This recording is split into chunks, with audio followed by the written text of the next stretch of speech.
Welcome to Beans and Breakdowns, a podcast dedicated to bridging the gap between specialty coffee and the heavy music community. On this episode, I'm joined by Jamie Strachan, roaster for Caravan Coffee Roasters and recently Dark Joy.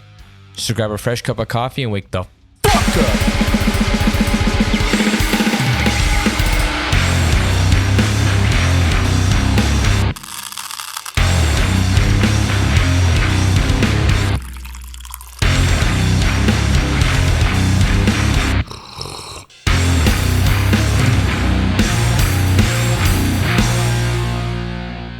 What's going on, caffeinated crew? Today, I'm joined by Jamie.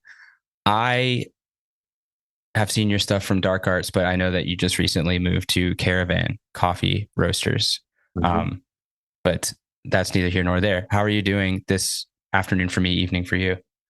Yeah, I'm good, man. I'm good. I've been having a great Saturday. Been chilling.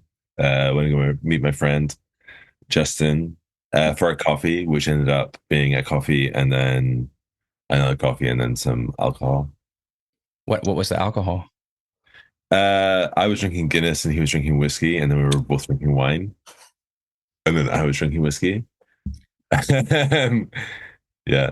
So I've just recently gotten to wine Okay. because I'm an ignorant American, but I live in Montreal now, which is Pretty much Europe, right? It's pretty much Europe. essentially Europe light. So we say the rest of Canada is like America light, and then Mm. Montreal is like Europe I light. like that.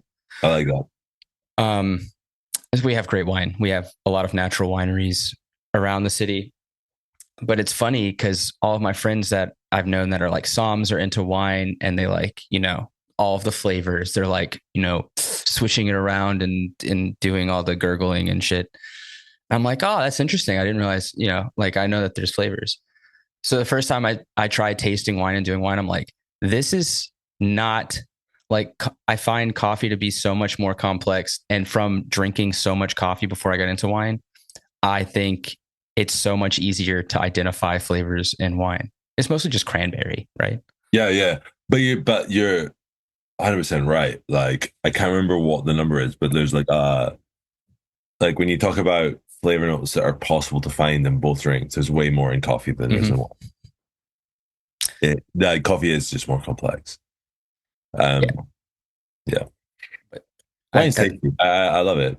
Like, I mean, I'm not into it. I enjoy drinking a glass of wine, but I've not got any idea. Like, I hate it because I work in coffee as well. If I'm at a bar and someone's like, "Let's get a glass of wine, like or a bottle of wine," like, Jamie, what do you think we should get? I'm like, dude, I've got no idea.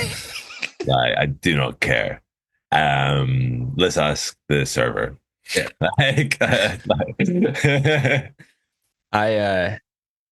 I have no idea about the grapes or like what region has this flavor and what region has this. I don't know anything about that. And I've had people come into the roaster where I work and ask for wine advice. And I'm like, it's grapes. I don't know. Yeah, like just have fun with it. I've got a friend actually, Ben, who was a roaster for a really long time. Like I met him back like maybe 10 years ago. And he was working at Drop Coffee in Sweden. I don't know if you know that that roaster. And then he moved to another roaster in Sweden. And I was like chatting to him and he was like, yeah, I'm doing this sommelier course just for fun. And I was like, just for fun, yeah. And he was like, yeah, like it's just interesting. And then he completed it. I was like, so what you say? And he was like, yeah, I'm gonna work in a restaurant. Like I'm gonna do that. I was like, yeah, of course you fucking are. Like, yeah, sounds like. I mean, like, there's just that's the thing is like, I find it really interesting, like that there is a lot more complexity in coffee than there is in wine, but if you're gonna make a living tasting shit, you get a lot more money working in alcohol than you do working in fucking coffee, right? Like, Those margins are large. mm, mm. Again, which is wild because the raw product is bought is like generally like pretty much always produced in the global north, right? So like the wages for everyone involved is higher and still the margin is higher. it's disgusting, really, when you Yeah, think I, about it. like yeah, like any. It's so weird to see any local product that's like alcoholic, which here we have state run, for better or for worse, and like they'll even do, if you do a private import, what you do is you say, I have this many cases of, let's say, like mezcal, I have this many cases of mezcal from a small producer in Oaxaca, and they bring it to the SAQ, which is the state um, agency. What they do is they determine what the cost is and how much they are to sell it for in a competitive way. So even if they don't carry it in the store, they can charge you however much they think it's worth to sell in the store. Right. Yeah. So Yeah. it's super strange. But they're able to do that really well, but they can't get their healthcare system together. So I'm not here to bash on Quebec's healthcare services or anything like that. I just find it interesting that that a state agency can be that efficient, and then one that's actually necessary can be so piss poor. Yeah. Um, How long but have you been in Montreal? oh, I've been here for like 7 years, Okay, cool. but I'm from the You're from the States. States, right? Yeah. Yeah. So there's things that I love and that I have adapted to. Food and beverage being one of them. So much better here than anywhere I've lived in the States. Right. The Uh, stereotype is like you could say that about any country, right? That the food is better than it is in the States. Like well, I, I, uh, I hate to be the bearer of that news. I mean, like I've only been to the States once and I ate really well, but like it's about where though. Like if you're in New York, you're gonna find great food. It's gonna be expensive, but you're gonna find great food. mhm, mhm. Same with if you go to like LA, which That's where I've been. Yeah, yeah, yeah, I'm not a big LA person, but I'll tell you, I had some really great food there. yeah, Like, yeah. um, I didn't think I would be a big LA person, to be honest. did you like it? Yeah, I loved it. Yeah, yeah, yeah. An ex-girlfriend who I'm still really, really close with bought me flights to LA for my Christmas one year. And I was like, at the time, I was like, I really thought when I went to the States, I'd go to the East Coast. I don't think I'm going to like LA. But I had a great time. I went to the Rose Bowl. Uh, I went sneaker shopping. I ate loads of vegan food. I got drunk. Yeah, It's good fun. It was you good know fun. what you do in LA. Yeah. The reason that you thought that about the East Coast is because you're a sensible-minded person, and all people with sensible minds are from the East Coast and Midwest. I'll group that. I feel like that's fair. What Like is the Midwest though? What like apart it's from American football, what does it mean? The band. oh yeah, so it's the Midwest is not just a genre of emo music. It is it's basically where a lot of like the agriculture in all of the US is. Okay, okay.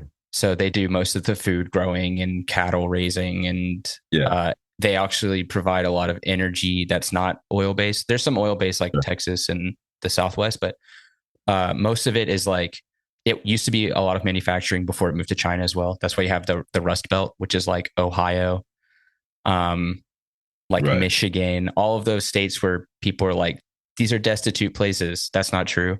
They found other means of, industry, but But Michigan's not Midwest, right? Because it's East Coast. Michigan is 100%. It's more west than Ohio is. But it's in the Eastern Conference. It's Detroit is in the Eastern Conference. okay. Yeah. So that's divided differently. All right, all So right. if we're talking I'm a about Detroit Pistons fan, so I'm like, oh, like I'm confused now. Like, if we're talking about sports, it's different. okay, So okay, they kind of split it in half, like East and West. yeah, So, and then football or in baseball, it's very different because you've got the National and the American League, which is not the same. And then in football, they do it by region, right? So you have like the Southeast, the Northeast, Northwest. okay, Those, okay. I don't know anything about that because I follow college football, which has their own set of conferences. Love that for you. I'm sure you do. um, anyway, I see that you seem to have a non-coffee drink, but I would love to know what you're drinking. Yeah, I'm drinking a lager called Kronenberg. I'm Uh, familiar. yeah, cool. We would you could if you go into certain pubs in London and ask for a pint and numbers, they'll serve you this. Um, yeah, I had a lot of coffee this morning, and now like it's what like half seven here now, so Yeah, a I different. I had no idea about 1664 until I moved here because Oh, okay. we don't really get it in the States, the Kronenberg. Kronenberg raspberry. Have you had that? No, I've never seen that. It's Wow, not bad. is it like a sour or is it just like a flavored lager? I would say it's a cross. It's a cross between a flavored lager and a sour. It's not salty at all. Yeah. It's just got like a raspberry ness to it. It's more um like a wheat kind of Oh, feel. okay, yeah. Yeah, I'm a big fan of a sour, especially in the summer. I was like that until every brewery in Montreal made sours, and then they started making the slushies. The slushies came. Oh, we don't have that. Yeah. That's not So hitting you. Yeah, that sounds annoying. what happened is sour. It was like this progression of sour beers, slushies, normies taking over every microbrewery in Montreal because they had seen on TikTok that there were sour slushies, and then you can't go to your favorite, Yeah. brewery. Um, but that's a personal problem. I feel like for me, it's not so much an issue for anyone else. But yeah, the right sour beer. I was given a free sour beer last night, and I did like it, Right. Yeah, even though good. it was like -10 outside. Yeah. Oh, this is my first coffee of the day because What are you drinking? I Yeah, like, was tell me I about was your fasting. I have it's Privam from Kenya. It's by Pilot Coffee Roasters. Oh yeah, I know Pilot. Yeah, Yeah, nice. long time coffee roaster from I think they're from Dundas in Ontario, and this has got like plum, sour cherry, and like a syrupy sweetness to it. Um, Nice. it's good. I don't drink a lot of washed Kenyans. I'll be honest. Just because where I roast, we're doing a lot of um, experimental like process coffees at the moment. Yeah. But this is nice to Everyone have. is. Huh? Everyone is. Everyone is. But they're like, more micro lot coffees and stuff. And it's nice to have something that's a bit more comfortable and, stable. Yeah. Yeah. Just when I started Caravan, we released like a Wash Canyon that was fucking beautiful. I was really excited about it. I was like, oh, this is a nice time to start with this on the menu. Like I feel like Kenyan coffee is getting better again. There was that dip, right? Like it was everyone's favorite, and then suddenly it just stayed like every Kenyan you got was tomato soup. Yep. That was, I remember like 2013, 2015, there was a lot of really good Kenyans. Like anytime somebody released one, it's like, I got to get that. That's the coffee. And then, yeah, for the past few years, it's been Dippy. very tomatoey, Yeah. earthy. Yeah.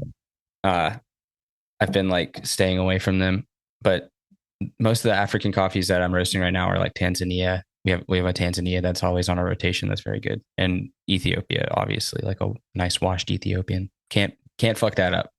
No, I mean you can't fuck that up. You can't fuck with it either. Like, yeah. Just let it ride. Just put the profile in, let it go. Just get the blueberries out. Come on. Yeah. I mean, like, what I love about that is like coffee comes from Ethiopia, right? Mhm. But so does civilization. Like the first humans were the first human remains are found in Ethiopia. Like, yeah, everything comes from there. So of course the coffee from there is going to be the best coffee. It's the best coffee. Yeah.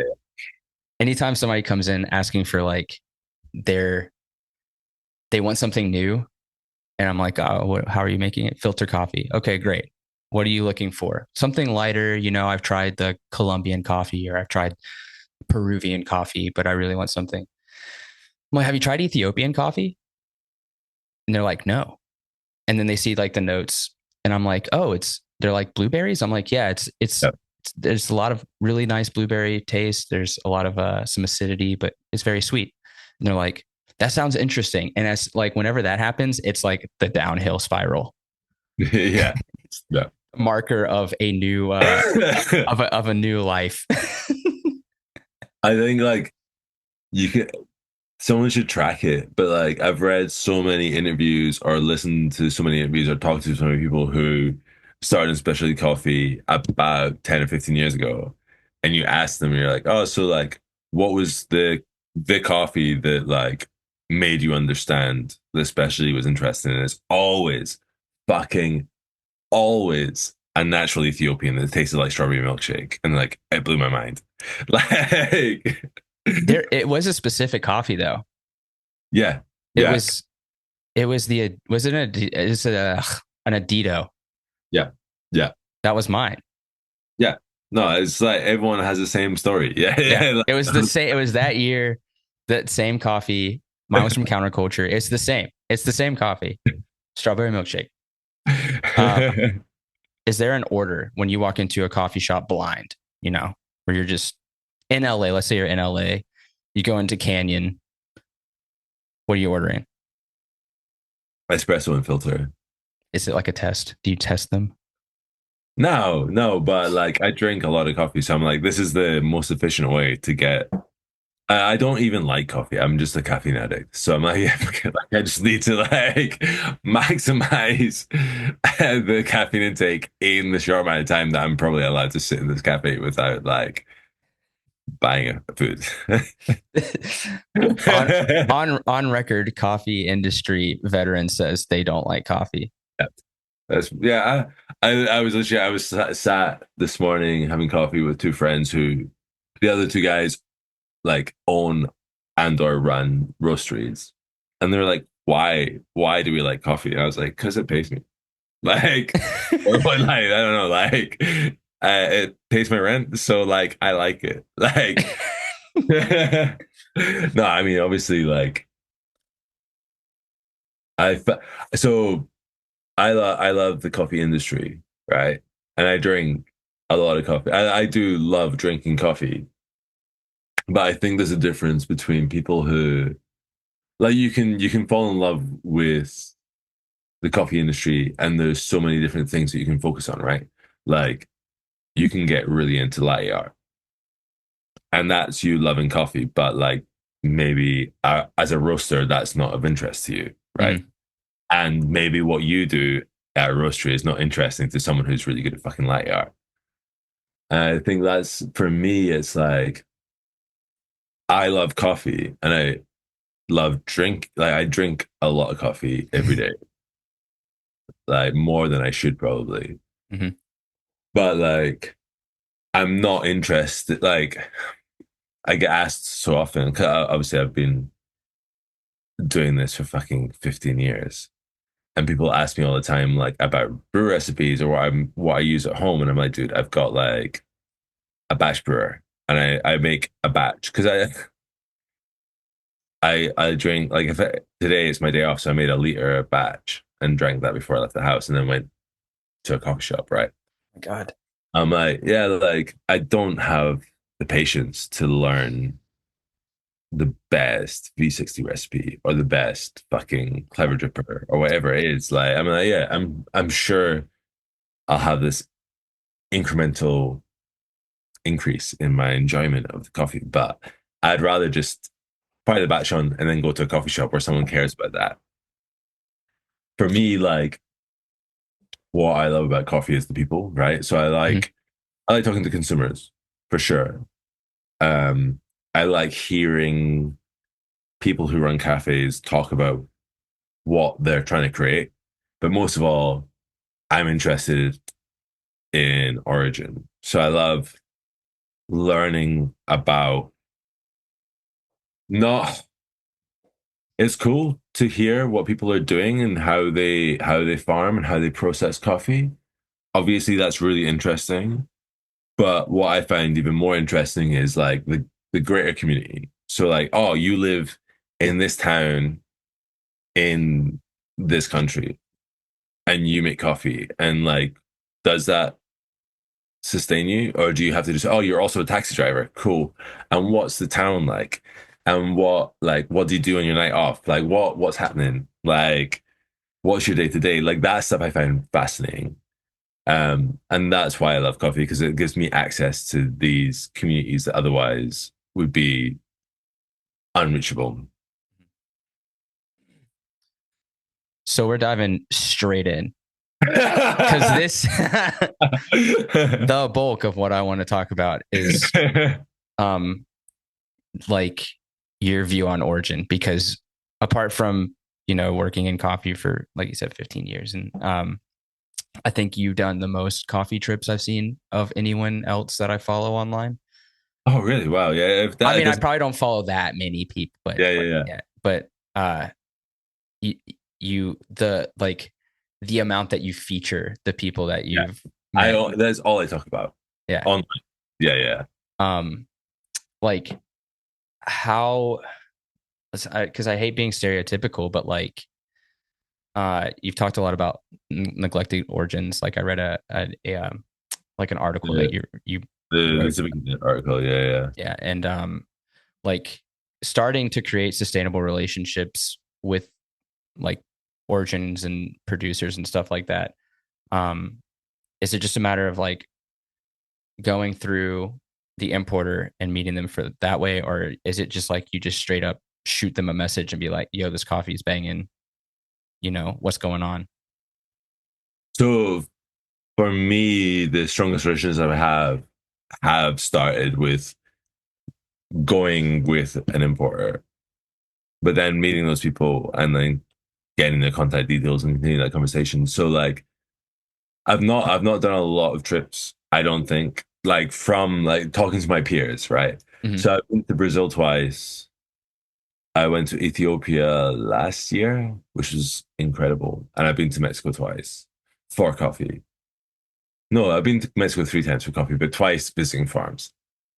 Okay. Um, and Mexico is a really special place in my heart. I don't know, like just before I started working in a roastery, just before I started Dark Arts, I went to Mexico on holiday and I found the coffee culture there really interesting. Because I was obviously already working in coffee at that point, and I had these two extremes. So I went to I was in some town, I think maybe Merida on the East Coast, and I was outside a bus stop, and I asked for a coffee, and they had like this massive like vat of I guess like Nestle Instant with milk already in it on top of a fire, and they would just like it was like almost like Lord of the Rings. They had like a fucking this big metal pot and they had a ladle and they just like ladled this milky, sugary coffee into a cup and handed it to me for like $1. I was like, all right, cool. Like this is what coffee is in Mexico. Fine. In my head, I was like, yeah, obviously, like all the good stuff gets exported because there's money there. But then I went to San Cristobal de Casas in Chiapas, and I found this like cafe and they had this massive menu of like 15 different coffees from like all from different farms, and they decided the brew method for each. So you're like, if you order this coffee, it comes aeropress. If you order this coffee, it comes V60. If you order this coffee, it comes French press. And I was like, wow, okay. And I ordered whatever I ordered came aeropress.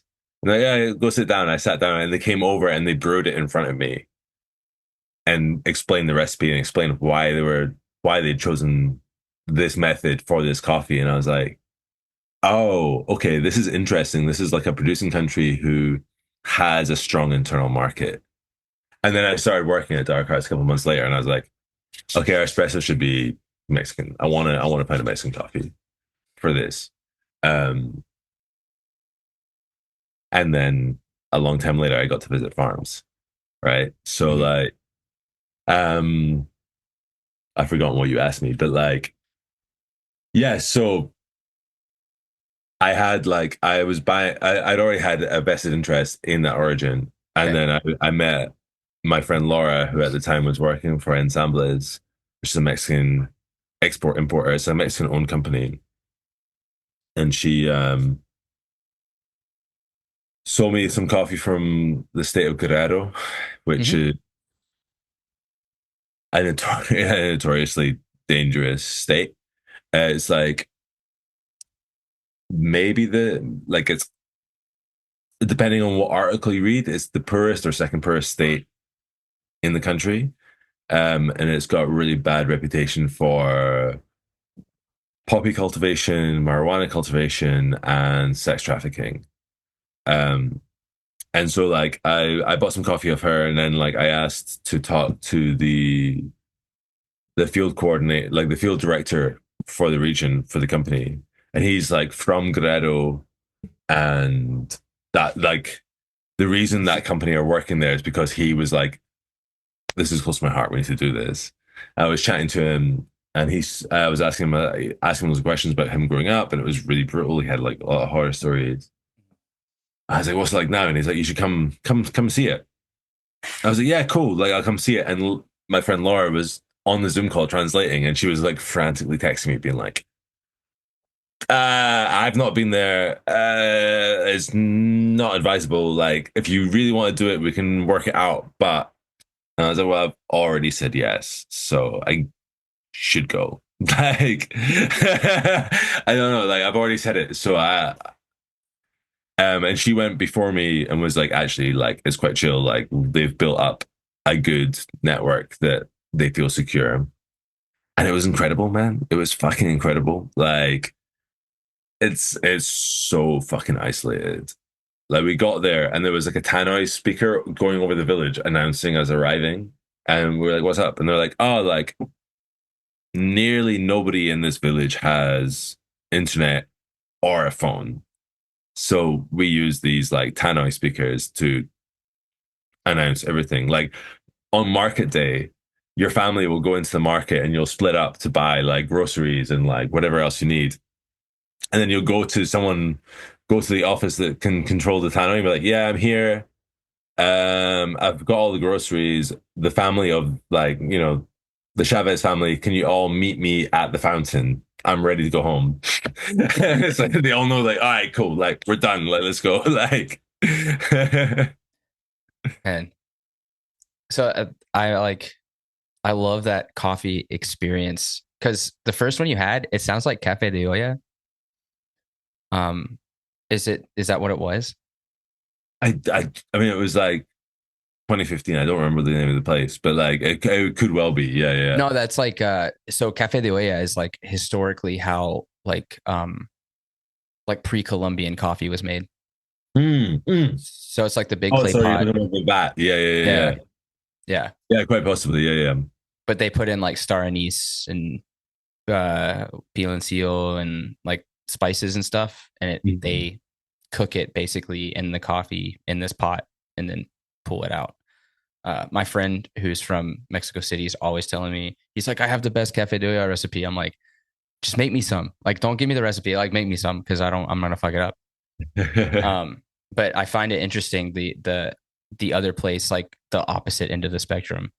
Yeah. Because my wife's family's from Mexico. I've been to Mexico Oh, cool. like quite a few times, and I find that in most places, the coffee culture is either very Americanized, where it's like a Starbucks style cafe with like this old espresso machine that's not being used, Yeah.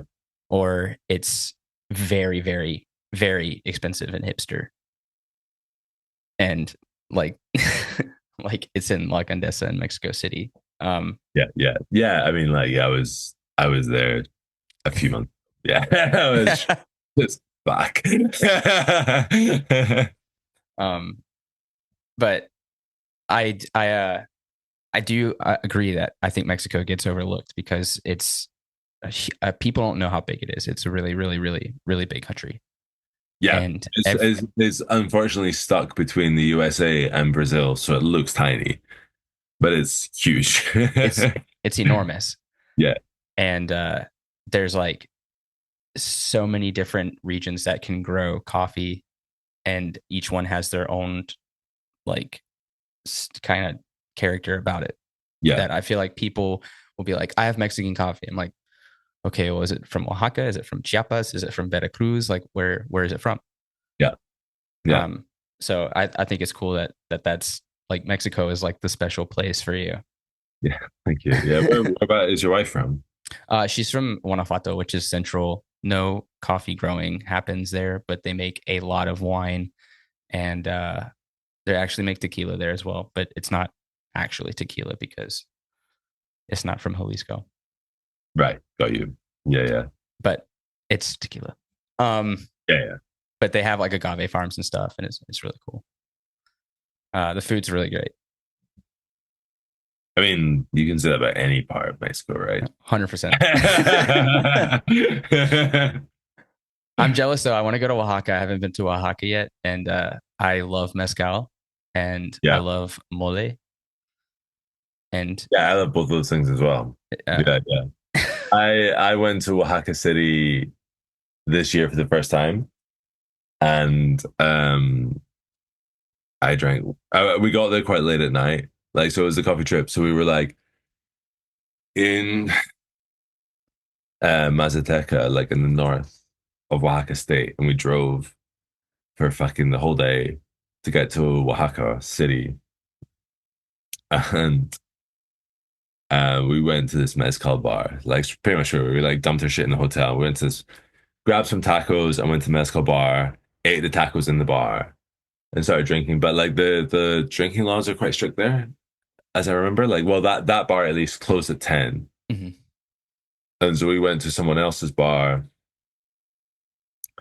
drank a bit more, and then we got invited to like this after party. And like that's the last thing I remember is like that room. Because like we were leaving and the previous bar just handed us a bottle of mezcal to like go with.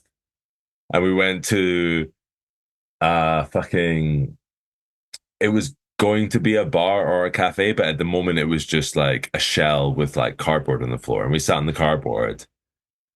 We had this bottle of mezcal and no cups. And I was like, cool, we're drinking from the bottle, right? The last thing I remember is like drinking from the bottle in that bar and then waking up with the my phone, like in my hotel with the phone ringing. And I answered the phone. They're like, are you all right? I'm like, yeah, I'm good, man. I was like, looked at my watch. I was like, oh, like I'm an hour past checkout. I was like, oh shit. Like I'm meant to be like I had to meet everyone and like travel in an hour. I was like, I really wanted to see the city and I fucked it. Like I went and got like a quesadilla or something. I was just like, okay, now I need to go back to the hotel. I'm hungover as shit. Like I need to like go. I was so excited to finally be here and I fucked it. Like Sounds like a truly Oaxaca experience. yeah, I would hope so, you know? It's nice just to go back. Just get How slammered, I would look at it, you know? slammered on mezcal, pass out, miss the entire day. I want to go. I hate this show so much, but there's a show called Somebody Feed Phil, and he went to Oaxaca and ate.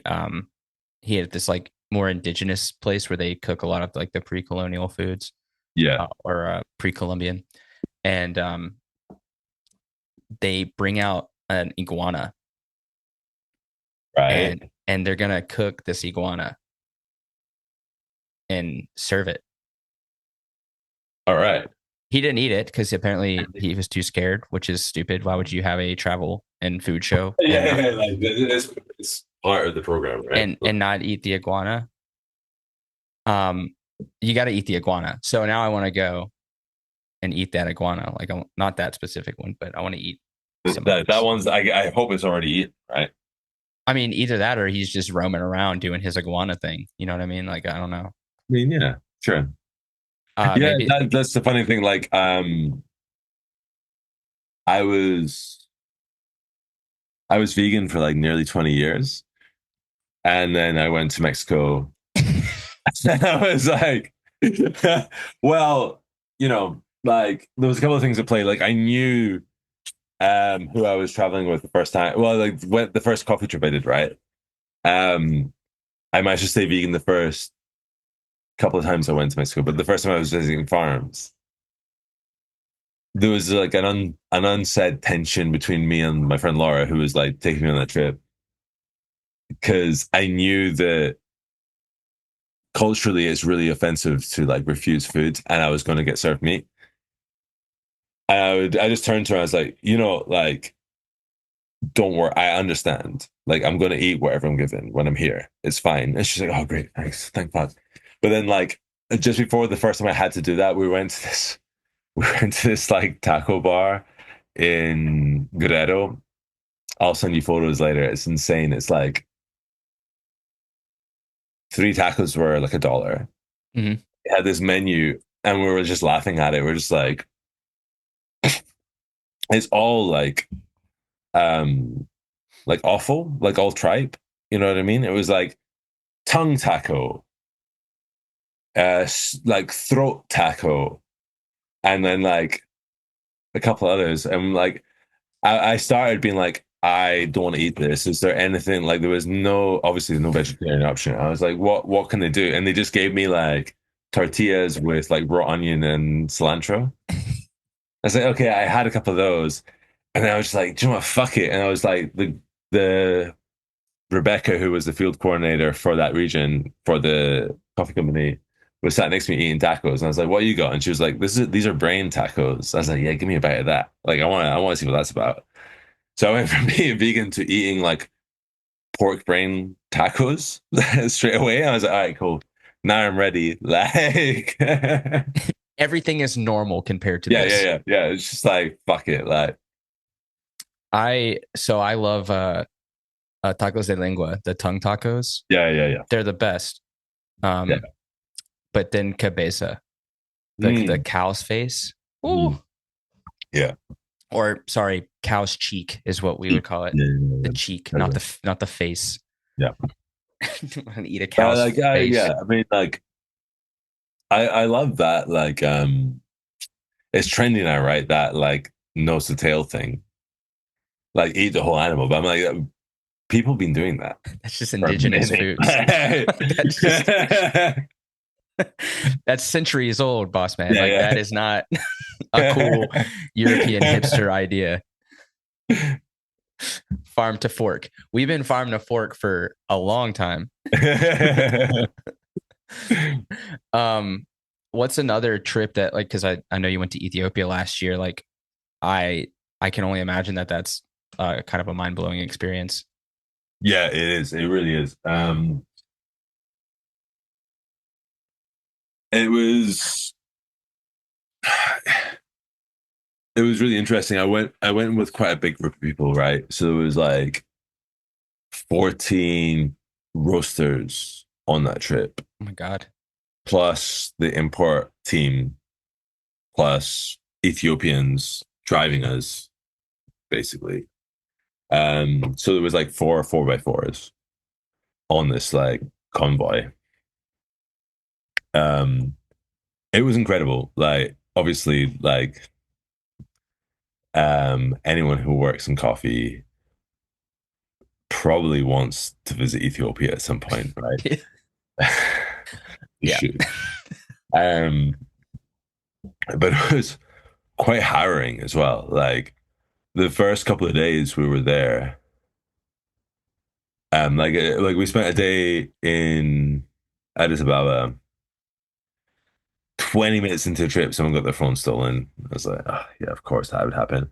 I felt really bad because, like, hopefully he's not listening to this podcast, but like, there was a bunch of us, and we're in this hotel, and we wanted to visit this cafe that was like a 20-minute taxi drive or an hour walking, and we are all trying to decide what to do.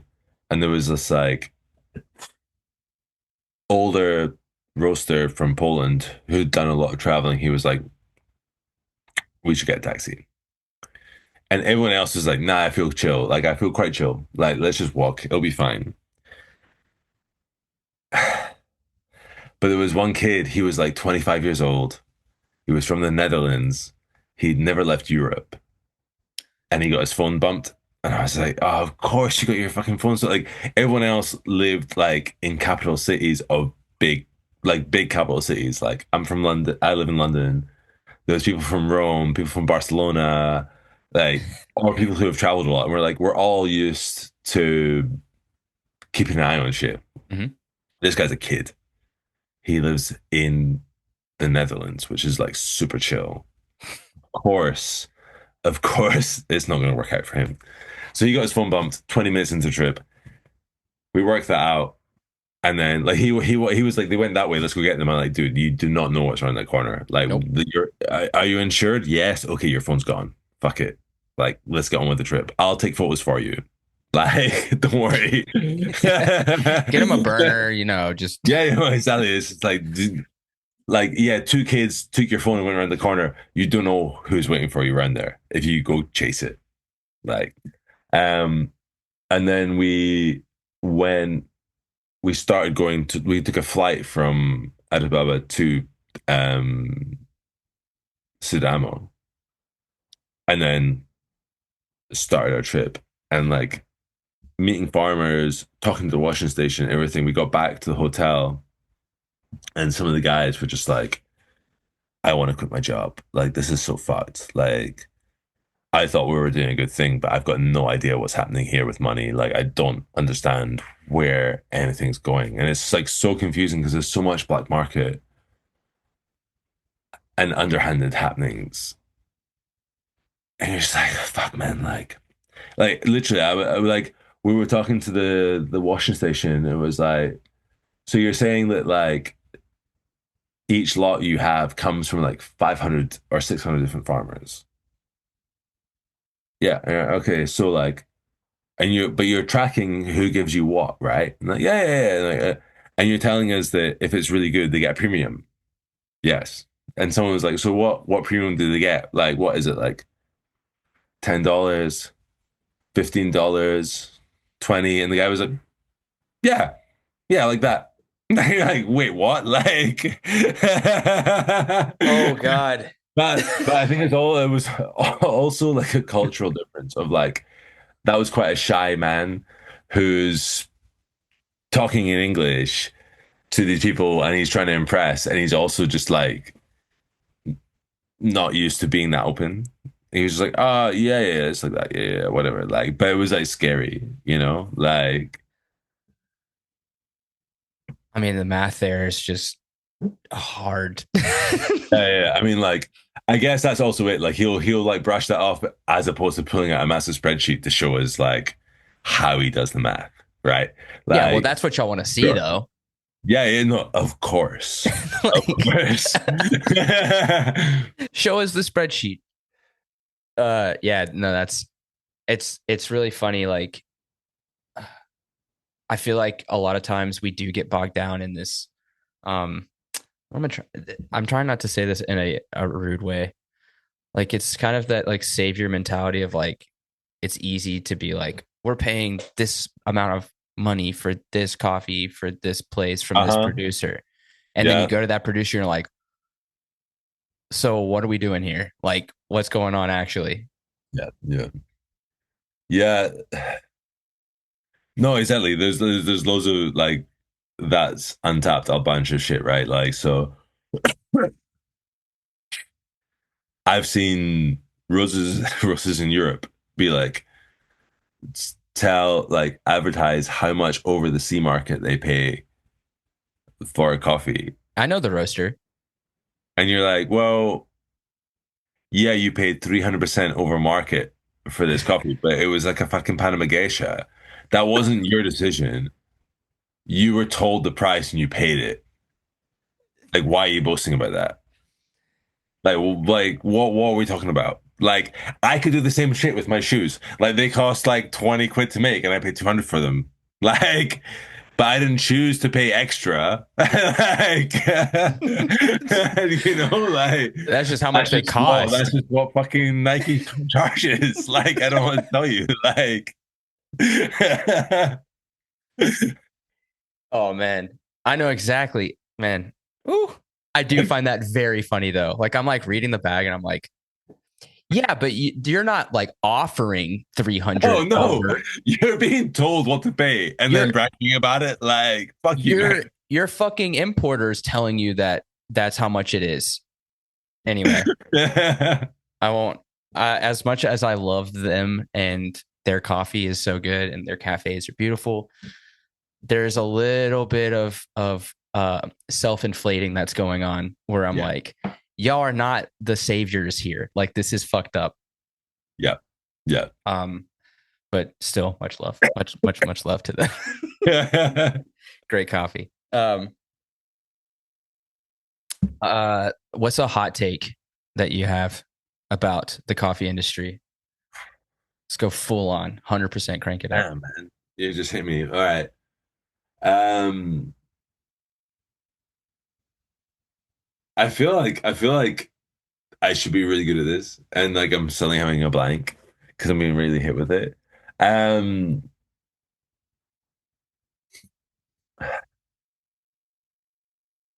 I think. Oh yeah, I don't care about fucking cup score. How about I had a feeling that that's what you were gonna say because I that? read that you said like I read that and I was like, oh wow, this is pretty crazy. I don't give a shit. I really don't give a shit. I don't think it matters. Um, So you don't think I, the Q I grade matters at all? no, no. It's a pyramid scheme. Pretty much. Like, Shout out, Gardelli. yeah, like yeah, fuck you guys. Like, fuck Ardelli in particular. Like, get him to fuck. But like, no, it's useful to an extent, right? It's useful to an extent, but I hate how it's used to price stuff, and I understand why it is. But like, so my main issue with cup scoring is that like, is that you have companies saying they won't buy below a certain score. And I feel like that's a very I don't know if it's necessarily a colonial mindset, but it's a very like it's a very white European or global north mindset, right? It's like, okay, so like we only want the excellent. But like who like walk down the street, right? I ask anyone to go down the street with a cup of filter coffee or an espresso, give it to someone and ask them what it scores at, and see if they even know what you mean by what the score is, and then give them an 84 and an 83 and ask them to tell you which one's better and see what they can as a fucking flat white. Like give them a flat white with an 83 scoring Brazil and an 84 scoring Brazil and say which is the more expensive coffee here and see what they say because they don't have a fucking clue. And like that like I don't even care about them not knowing that. That's fine. The point is they don't like the final consumer doesn't know the difference between an 83 and an 84. And we're punishing farmers who have worked just as fucking hard to produce that 83 that they did to produce that 84, but they don't have the right terroir or the altitude or they can't afford like the right varietal. And we're punishing them and not buying their coffee when they did the same amount of fucking labor. I don't know if that's a hot take, but so this is the deal. It is a hot take for the and I've been guilty of this before. I think everybody who's worked in coffee in one way or another is guilty of like striving for this like best of the best, you know. Because I mean, when you have I mean, let's be honest, if you have a 90 or an You 88, start and you get excited, right? You're like excited. yeah, Yeah, and yeah, if you have a grade that high, you toss it into the roaster and turn it on and it tastes good. You know what I yeah, mean? yeah, Like, yeah. let's be honest, an 83 and an 84, sometimes you gotta work a little bit harder to get that to a good place. And it's not that it's the farmer's fault. It's just that's how it is. Yeah. Yeah, I think that it's just as important to have accessible coffees. Yeah, of course, of course. So, um, Yeah. So like I said, it is a hot take for people who need that.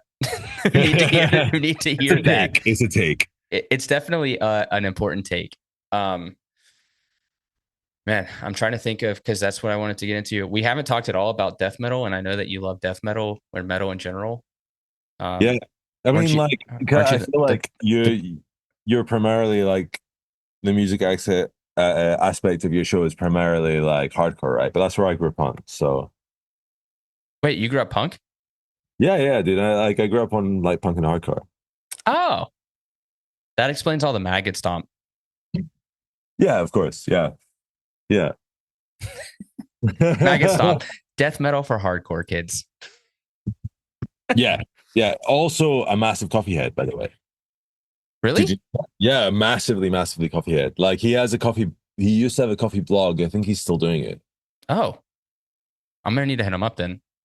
Like I got into Maggot Stomp because he messaged me about a Dark Arts t-shirt. He was like, "You guys have sold out of this size. Do you have any?" I was like, "Yeah, I can probably find you one." And I sent him a shirt and some coffee, and he sent me some records back.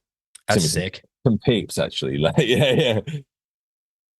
I I who so before you were not at Dark Arts.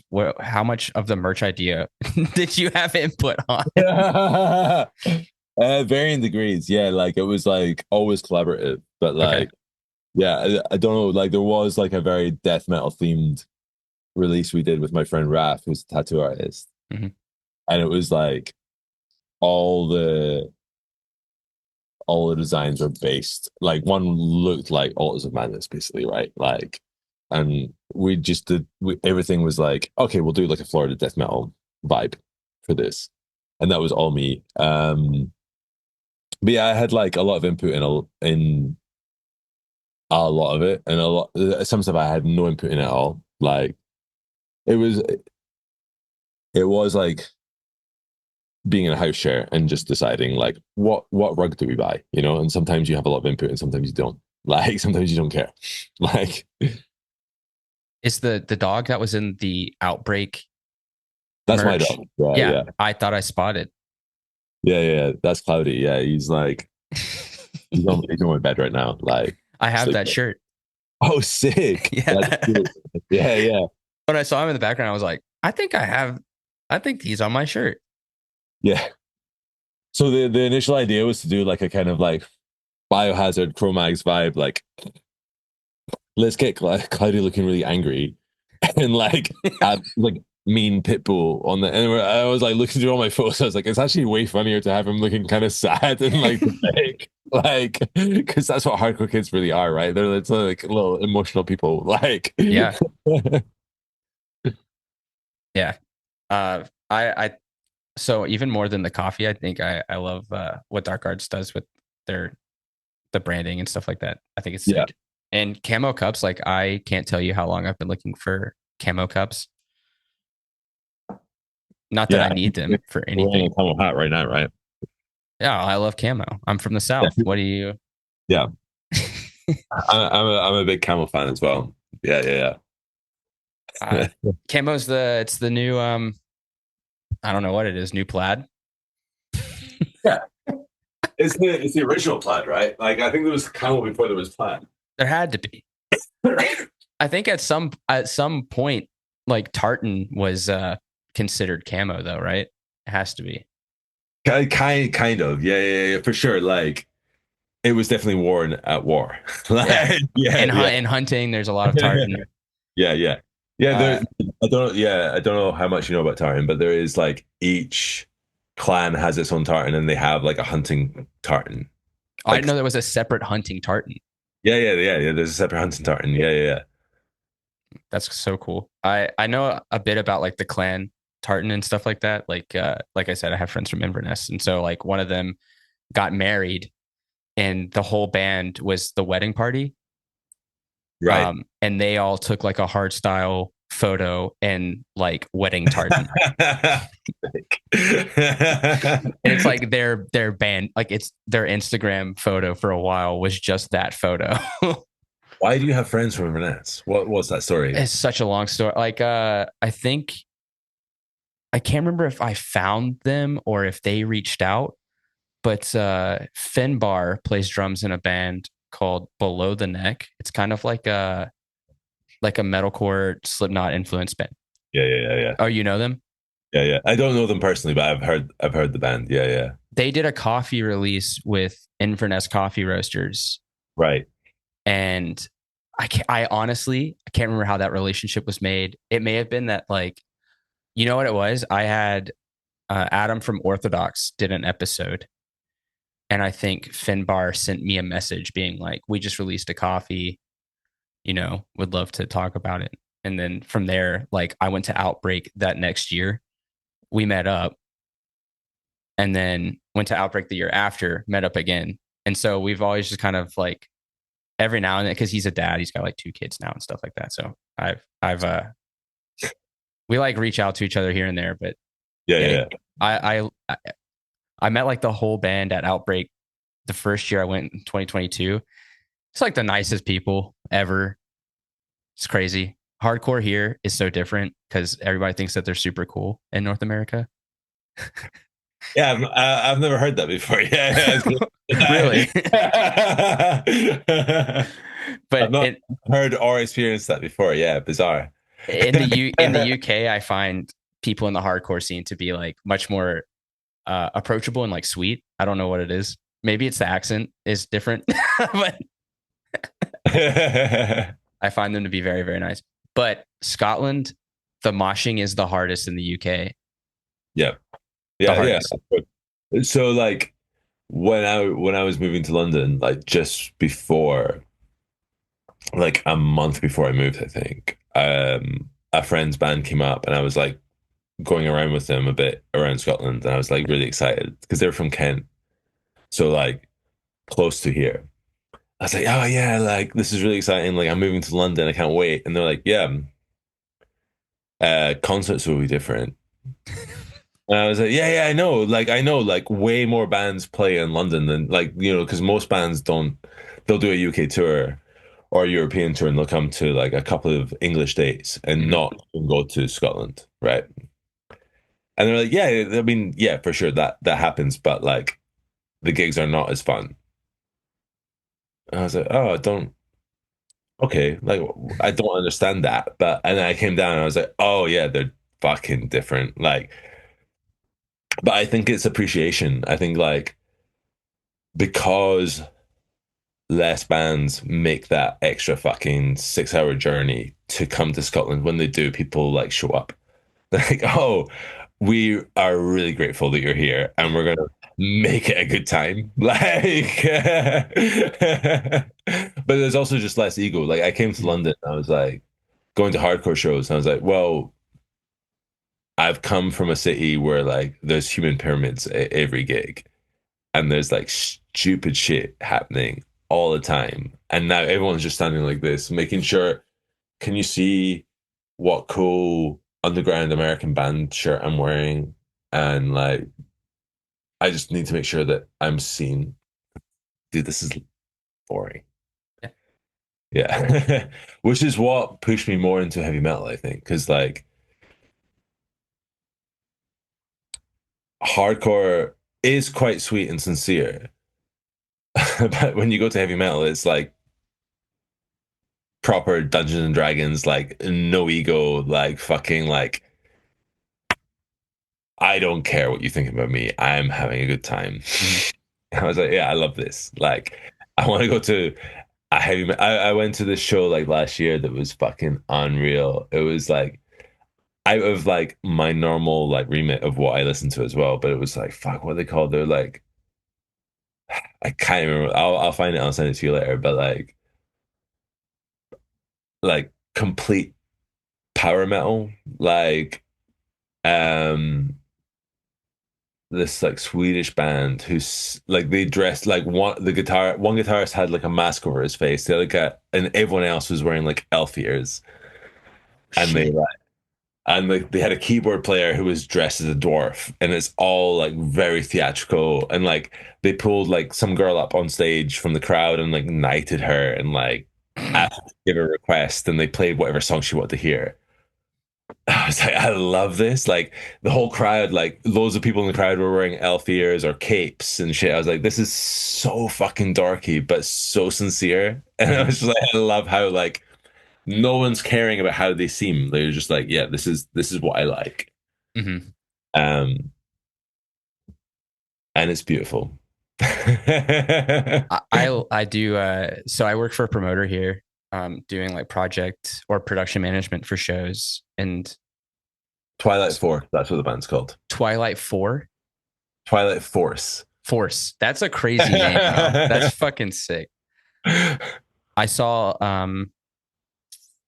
there's a band called Omnium Gatherum, but they have another band called that's more like melodic. It's like mellow death.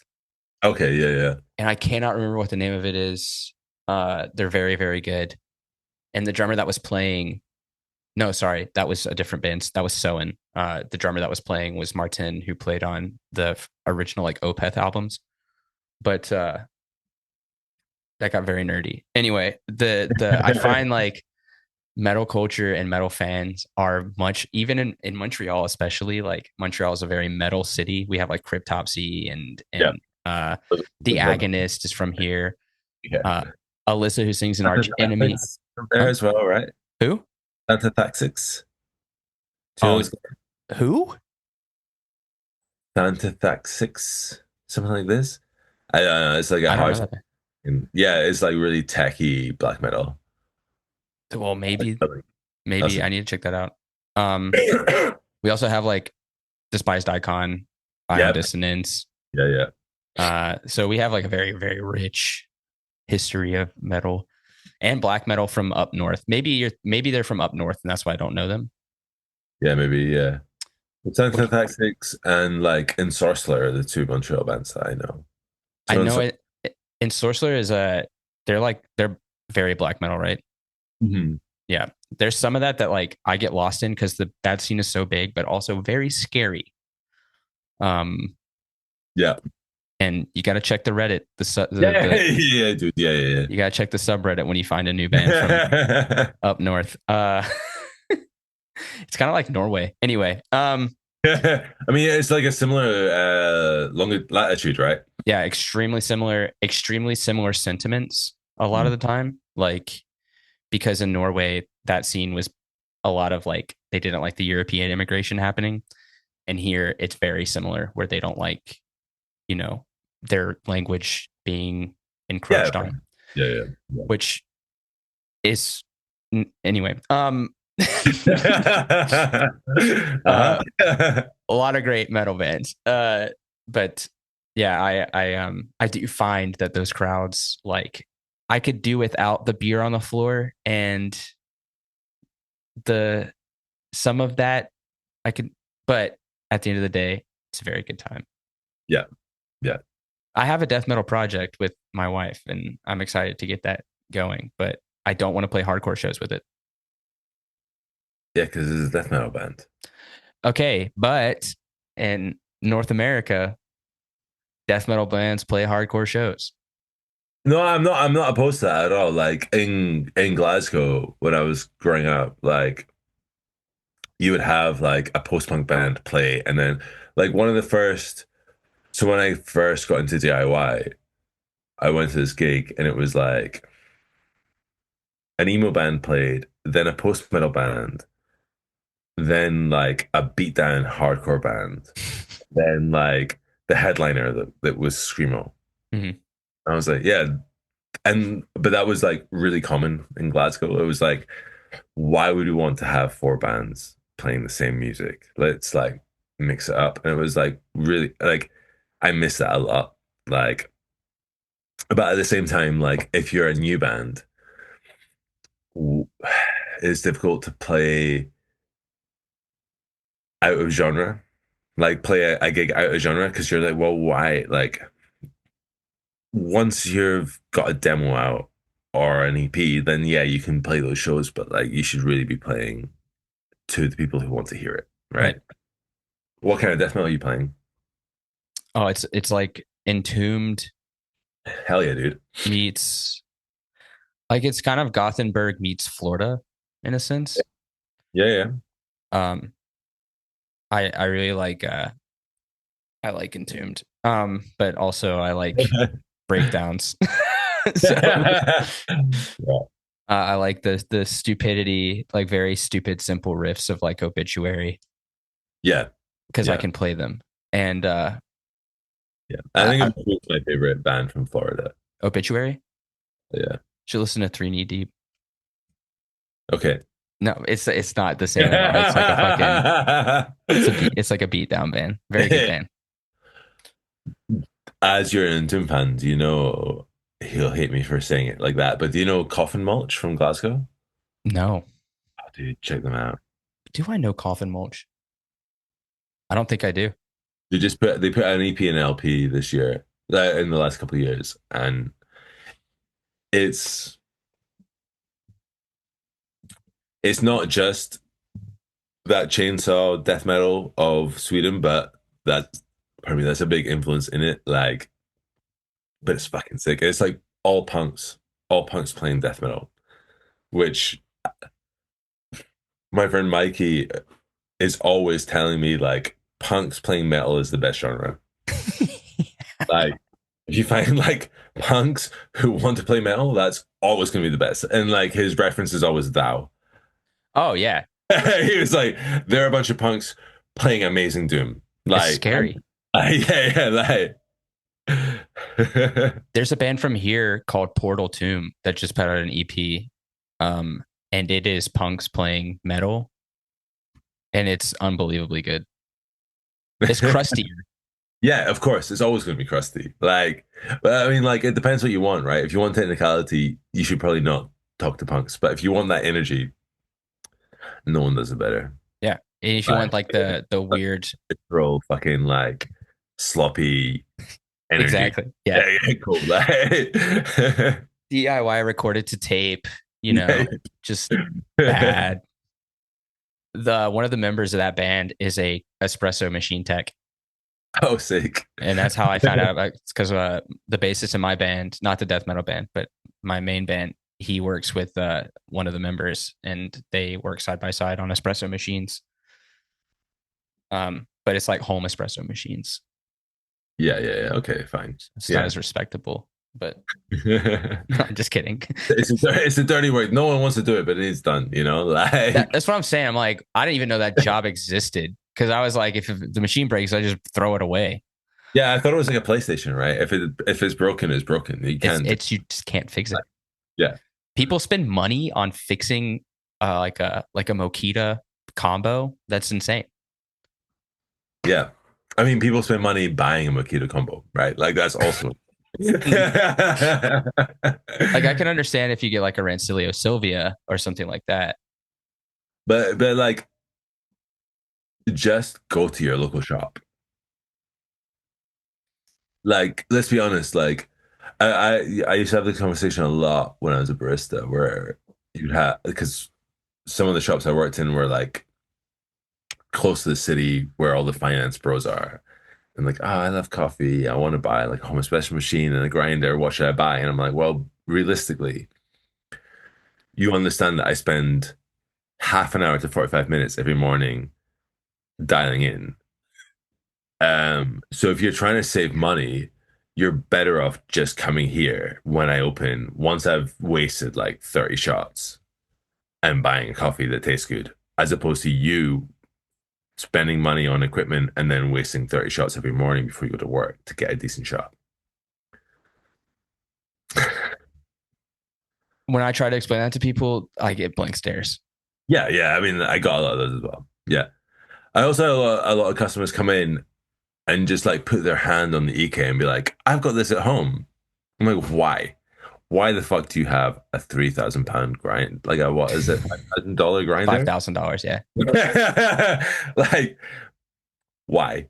To like Show me a photo. Show me some proof. I want to see your EK at home. I want to see your latte art. I want to see your flat white. Like, what are you doing? Why are you doing this to yourself? I've got this at home. What is the model number that you have? Like, I need proof that you actually, first of all, own this grinder and that it's not some like Chinese knockoff. Yeah. Because I've seen those. Like, Shout out Lance Hendrick for putting us on to all these fucking knockoff EKs. Yeah, I but it's bad because now I realize that I used to be that person. It's like a full circle moment. well, you were working in finance and No, right? no, no, God, Okay. no, no. Now, but like I get this thing where it's like I want an espresso machine at home, but then when I get down to it, it's like why? Why do I want that? I'm gonna use it twice a week, 3 times a week to make espresso martinis, maybe because I Maybe. don't like lattes. I don't like milk drinks. No. Uh, the only reason I like making cortados is because I can practice pouring. Yeah, yeah, right. Yeah. I have the same thing every now and then. I'm like the Slayer brought out that one group, and who else brought out one out recently? Like, The Arduino, the Victoria yeah. Arduino, I was like, oh, that looks really nice. That would look the really nice. E1 Prima is beautiful. I was like, that's nice. I was like, I don't fuck even when I go to cafes, I really order anything other than batch brew. So why I've got a batch brewer in my kitchen. Like that's all I drink. Yeah, Why do I need this really expensive bit of kit? It's great if you're trying to impress someone you brought home, right? But like other than that, like it's pointless. yeah. Who was Like, I talking to recently about getting an espresso machine? It's like, well, oh, my espresso tech, Otto. I was like, yeah, I'm thinking of getting like maybe a Rensilio Pro or making like a Gadwino or something like that just for fun. oh yeah, yeah. And he was like, well, think about it like this: you have 10 people over. It takes 5 minutes to make each drink. So you spent an hour making drinks for people on your dinky, Gadwino, because you have to wait for it to reheat up. You have to wait for all this stuff. He's like, it's not, is that even worth it? I'm like, batch brewer it is. Hell Yeah. yeah. Batch brewer, or just go to the cafe around the corner. Yeah. Or if you want to make espresso martinis, you just do cold brew, like Yep. strong cold brew concentrate. That's the way to go. Or just drink martini. Just regular martinis. Just like Just use only coffee liqueur. Don't use the coffee part. um, well, Jamie, this has been a lot of fun. It's already been an hour and 15 minutes talking, and it hasn't. All it right, doesn't cool. even it doesn't even feel like it. So, I just want to know what's your favorite city for beans and breakdowns? My favorite city. Yeah, So I'm really torn right now. Like I'm in a point in my life where I'm like thinking about where I want to live. I would love to live in Mexico, first of all, and it wouldn't be a city, it would be a village. It would probably Mhm. be Iliatenco in Guerrero is like the ideal place where I would like to live right now. Feeling that Glasgow or Brussels. Brussels. Brussels. Yeah. I don't usually ask for this. I'm gonna need an explanation for Brussels because I had a hard time. Have you been there just once? Yeah, Yeah. The first time I went to Brussels, I fucking hated it as well. Yeah. So like I was hitchhiking and I ended up in Brussels and I had a really bad time. I was wandering around. I didn't have a phone, hmm so I didn't have a map to figure out. I was like, I'm here. I'd had like I can have quite a long story about my first journey to Brussels, or we can be quite quick about it. I'll be quite quick about it. But like I had a couple of crazy rides from France to Brussels. And then I got there and I was like, I hadn't slept in like 24 hours. And I was like trying to use the maps on the bus stops to figure out where the motorway was so I could hitch. And it wasn't happening. And I was like, fuck it. I'm just gonna go to the train station. Got to the train station and it was closed. I was like, fuck, okay, I'll hop a train in the morning. And I fell asleep. outside the train station, and then like I woke up to like someone was like talking and shouting, and like there was like weird like noise of someone talking that woke me up. And I woke up and I realized that I was talking in my sleep and walking away from the train station. That's what woke me up. And I was like, fuck, man, I like nearly lost myself again. I had to go back to the train station and fall asleep. Thankfully, I was wearing my backpack, so I didn't lose Okay. lost it. And I got on the train in the morning, like dodged the ticket inspector, and I was like, fuck, I hate Brussels, man. That was a horrible time. Um, but like a few years ago, maybe 5 years ago, I think just before COVID, I uh I got in touch with a tattoo artist out there, um, who he's a great tattoo artist, but he kind of specializes in like unusual places to tattoo. Ah, So like he does a lot of eyelids and he tattoos a lot of genitals. He tattooed the inside of my mouth, like the roof of my mouth. And I was messaging him, I was like, oh, I really want this done, blah, blah, blah. And he on Instagram and he was like, oh, you work at Dark Arts. Let's do a swap. Like I'll tattoo you if you bring me coffee and merch. I was like, yeah, sick. And I like went with like some shirts and some coffee, got tattooed, and then like we went for lunch together. It was really nice. And then like I became really good friends with him. So I go to Brussels like twice a year. And I love it there. Like it's like a really interesting city. Like it's gross. Like like, I take the train there, right? Because you can take the Eurostar from London to Brussels in like 2 hours. mhm. And you get out at the train station, and there's people like shooting up outside, people pissing. The like, I came out of the train station one day, my nose was just burning from the smell of piss. And I was like, "Yep, this is the city. This is it." But there's like so much going on. Like, there's so much creativity. There's like really good like coffee scene is really good there. There's like Mock, there's Wide Awake, there's Booge, there's Buddy Buddy, there's like my friend's cafe Lucifer Lives, which is an amazing cafe that does really good coffee from Wide Awake, and they do like amazing vegan food. Mhm. The whole place is filled with like vintage horror posters and Yeah. like metal stuff. I'm like, yeah, I love it here.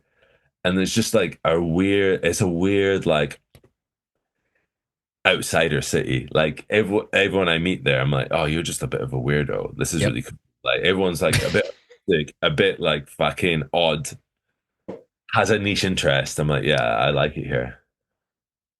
Okay, I can understand. Like the first couple of days, it was fucked. Like it's a fucked up place. Yeah, yeah, yeah. And like I remember getting lost one day because we were trying to go to this roaster, but it wasn't a roaster. Like it wasn't like a shop. It was just like Yeah, it was just the industrial. and it's not open. And so I'm like, fuck, I want a coffee so bad because I was at that stupid ammonium thing and there was no coffee anywhere. And then we got to this like brewery in the middle of nowhere and it's great. And there's like this lady she just sets up making North African food and it's incredible. And, Um, but like it was like little things because the whole city feels weird. yeah, yeah, yeah. It's weird. Yeah, yeah, yeah. And then like people Hella are, weird. yeah. And then like you go to these certain places and you're like, this is fucking terrible. Cause it's like, you know, the history of Brussels and like, you know, the history of Belgium and not to put any of Yeah, my yeah. Belgian friends on blast, but y'all are fucked up. But like, Yo, yeah. like So I'm really into camel, right? And I keep telling my friends out there, I'm like, I want some old Belgian camel. And they're like, yeah, dude, yeah, that's fucked. Like, we're not like we can find it you, but like nobody wants to wear that shit here because like it's it's bad. it's the same camel as the Congo, right? Like, like It's bad. And so, but Wide Awake is amazing and Muck and Lucifer Lives is such a weird place, but it's great. I loved yeah, it. There, one of the artists that I like who does Death by Coffee, I believe, is from yeah, yeah, Brussels. yeah. So a bunch of his shit was in there, which is sick because I have some stuff from him. There's a place called Loser Jamboree that does like they do a pop up punk rock flea market every year, twice a year in Montreal at Fouf's, and it's they have like this enormous booth with like Death Before Decaf, Death by Coffee, and then there's like another thing that they have now, some pizza theme thing I think, but Um, yeah, they're super nice guys. I think Day Day is the guy who runs it. Yeah, so I understand. I can understand what you're saying because when I think back, there was a lot of cool shit. The Delirium place is pretty wild. yeah, it is. But like I was like, so I was in Glasgow last week for my friend's wedding. He was telling me Brussels came up because they were like, "Oh, when are you guys coming back?" I was like, "Yeah, in March. Like I'm going in March." I'm actually not now. Uh, I realize I've got a work thing that I have to do. But like, he's like, "Yeah, you love that place," and he was like, "I saw this video on Instagram that was about Brussels, and it was about how shit it was, where like there was trash everywhere and like." People pissing on the street. It was like some guy being like, "This is what Brussels is like." You're like walking around and just like filming all the worst bits." And he was like, and then I was like, "Yeah, I understand why Jamie likes it so much." I was like, "Oh fuck, like what does that say about me?" Like, but I like chaos, right? Like I like a chaotic city. Like that's probably why I'm in London. That's why I love Athens as well. Like Athens is quite chaotic, but I love like yeah. I was again. I was talking to a friend about like traveling and shit, and she was saying how she went to Bratislava and hated it. And I was like, I really like Bratislava. I don't know, like what? And she was like, well, have you ever been anywhere you didn't like? And I was like, yeah, I hated Vienna. And she was like, yeah, because it's too clean. And that was my moment where I was like, oh, I hadn't realized this about myself. But yeah, I don't like nice, clean, orderly cities. I like a bit of dirt and a bit of chaos. So you don't like anywhere in Scandinavia. You hate it. I no, yeah, kind of. I've not spent much time in Scandinavia, to be honest. Like I've been to Copenhagen once. I probably won't go back. It's too Uh, expensive. yes, I'm going. I went to Bergen a couple of years ago for Beyond the Gates Festival. Scary. No, Beyond the Gates Festival. Isn't it a black metal festival? Kind of, but it's also just like a lot of heavy metal. Okay. So I'm going again this year. Like this year, like yeah, Take are playing, and there is some black metal, but also like King Diamond and Candlemas and Celtic Frost. So I was like, I don't care. Celtic Frost is so good. I'll go for those three. Like I don't care. Like anything else is by the by. Um, and yeah, I don't like, but like, I mean, like at the same time, like I was walking around Bergen and I found like I was weird. I was just walking around. It's like, oh, here's where all the junkies shoot up. All right, cool. Like, sound like, how did I find this in the first hour that I was here? But what I like about Bergen and Oslo is that you can take a train for 20 minutes and you're in the forest. Hmm. And that's nice. Like I don't care what the city is like if you can get to the forest in 20 minutes. You know I what I mean? love Oslo. Yeah, yeah, yeah. You can take because there's the two metros, right? And you can take Hmm. one, walk through the forest to the other, and go back. It's such a cool city. I love that like the sun in the summer it like doesn't set, Yeah, and yeah. then in the winter it's just darkness. One time. Yeah, It made sense why they love Satan so much. right. I mean, Inverness isn't that different. Do they love Satan in Inverness? They do not, but it does get dark a lot of the time. No, Inverness is very Presbyterian. Uh, Really? yeah, yeah, very, very, very. Yeah, yeah, I'm gonna have to stay away. I don't trust Presbyterians. dude, it's the worst. I was like, I was there a couple of years ago. I was like, on my like, because I don't have any family there anymore, but I used to, and I was like, I'm visiting. And I was like, oh, there's like a local like craft and local beer shop. Sick. I'll go check that out. And I went down and I was like, oh, it's shut at 5 p.m. Cool. I guess I'm not having a beer tonight. Like, That's like Montreal. oh, really? On Sundays, if it's a store other than like a grocery store or like a market, they have to close at 5 p.m. They Yeah, have a yeah, lot of like antiquated Christian laws that they've kept out of convenience, right. but like it's a secular province, but they keep a lot of the traditional religious. Oh yeah, that's Inverness all over as well. Like I went to a secular school, but like had to say prayers on Friday before we left for the That doesn't weekend. make any sense. Yeah. Like, yeah, a lot of even like the curse words in Quebec are all church words. Oh really? So like in French, like to say like fuck is tabernacle or like tabernacle. Yeah. And then Yeah. like coalis is like chalice, like what you drink communion out of. Yeah. So it's pretty funny. I like that actually. That is cool. I love living here. It's pretty wild. If you ever get the chance, you should come chill in Quebec or in Montreal. Yeah, I really appreciate you hanging out. I love your perspective on origin and, you know, just meeting people through coffee. Like coffee's just a part of like building a relationship. And I hope that everything with Caravan continues to roll well. Thank you, man. Yeah, it was a pleasure.